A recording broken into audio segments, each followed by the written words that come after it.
What's up, CHFFL? It is Thursday and therefore time to wrap up the previous week. I know Wes has been excited for this, so let's talk about week 4. We had Brad Bannis was the top scorer after having a couple of top scores against him, by far the most points against in the league. He figured I'll just win by outscoring everybody. Congratulations, Brad. Golf clap. Send him $10 on Venmo for the week. All right, so getting into the results. Wes, the Full Metal Alchemera, beat Roy's Super Mario Star Power by 12 points, 143 to 131, which was closer than I thought. Wes's team is solid the whole way through right now. The bench put up 115 on their own with only one QB, and Roy, though, had four touchdowns from Jared Cook and Taylor Gabriel, really helped him keep it close, just not quite enough to get the upset. Wes and I both had this one right. Next, the Gordon Smash. Wes is the guest pickers game of the week. Gordon Smash had 154, and Brad, of course, led the league in scoring. He overcame his adversity with luck that he's had recently. And Max, minus 4 points starting the Browns D. It turned out to be not that great of a decision against Oakland. Who knows in hindsight if he could have started somebody else to maybe pull this one out. Cooper Kupp scoring 42 points for Brad, though. Very, very big. Great game. I got it wrong. Wes got it right, and you'll see that obviously was the difference maker for the two of us in our picks. Now, Mark, your thighs in April against my Girly Girly Literature Club. I pulled out a pretty solid win.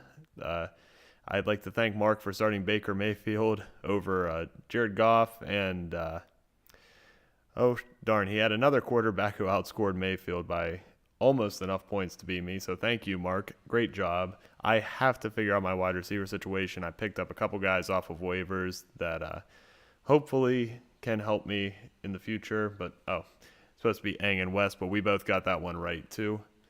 Going into the Fortnite conference, Risky Reels and Watson Thrills, 116. They lost a narrow one to the Snobby Shores Pistol Whips. Watson has had 3 good weeks in a row after a disappointing week 1, so that's one bright spot for many in this early part of the season.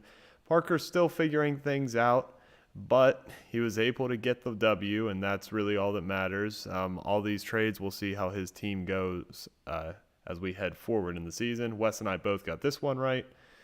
The Salty Springs Spartans, Swan, destroyed the Grant's Tilted Tower team.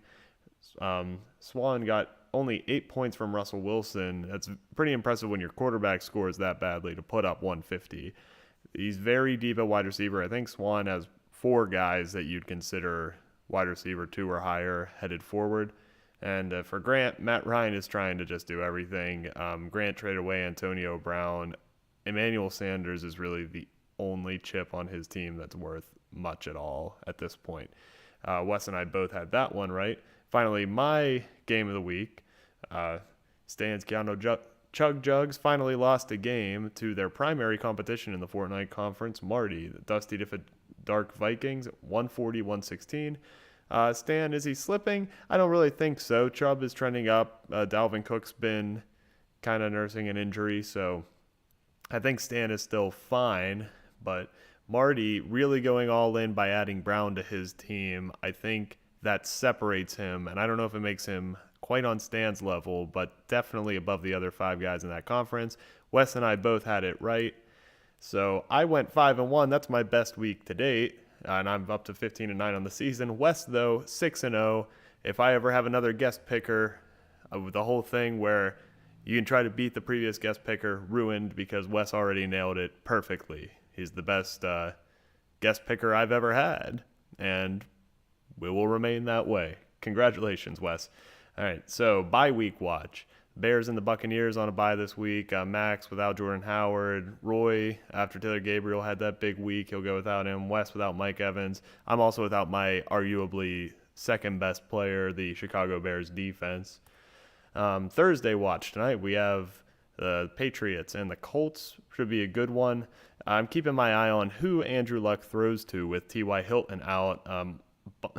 On the waiver wire this week, a bunch of wide receivers picked up, and then a lot of people talking about Nyheim Hines, their running back, who really isn't getting anything on the ground. Everybody's fighting for those Andrew Luck targets without Hilton in the game.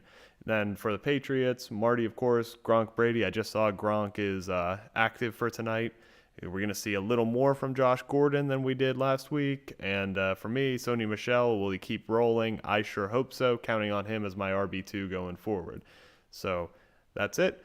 Great job in week 4, everybody. And we'll be back at you soon. Maybe talk about that Antonio Brown trade. Feel free to like, subscribe, all that biz. Bye-bye.